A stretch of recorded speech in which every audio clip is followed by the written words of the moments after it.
I'd like to talk to you about a subject that's not frequently mentioned, inbreeding. Do an experiment for yourself. Go to your computer and Google Islam inbreeding, and I think you'll be stunned at the results. You'll find that in the Arab world, 40 to 50% of all marriages are inbred. In Egypt, 40% of the marriages are to a first cousin. In Saudi Arabia, 2/3 of the people who marry a close relative.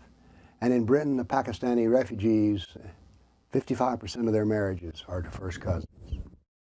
Now, the result of inbreeding is genetic damage. You get increased diseases, mental retardation, and lower intelligence. I call inbreeding a crime against the next generation. Now, why is there so much inbreeding in Islam? Well, if you think about it, you know the answer. Because of Muhammad, he married his first cousin, so that makes that process sunnah. The Quran lays out rules of marriage, but it allows first cousins to marry. This is in Quran 4:23. So according to the Sharia, divine law, inbreeding is good. And what are the results of the Sharia? Half of Muslims are inbred, with lower intelligence. Insanity rates are higher with inbred people, and the closer you are in blood relation, the more schizophrenia there is. In Denmark, 3 times as many Muslims fail the military intelligence test as the average Dane. 2/3 of all the Muslims in Denmark are illiterate. And in Denmark, education for slow children, slow learners, accounts for 1/3 of their educational budget. It's expensive to have such people. The Sharia is evil since it dictates the suffering of people as Allah's wish. Now think about this. Islam says it is destined to rule the world. And if it does, inbreeding will be everywhere and humanity will actually devolve. And this can't be changed because the Sharia is Allah's law.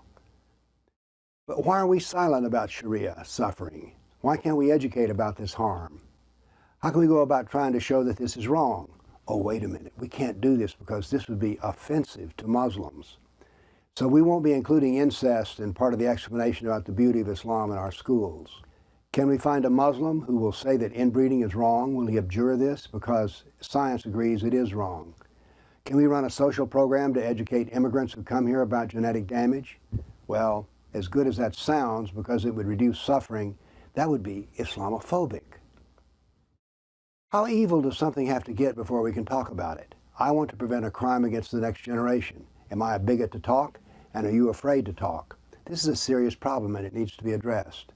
Again, go out and Google Islam and inbreeding and see what you think. Thank you.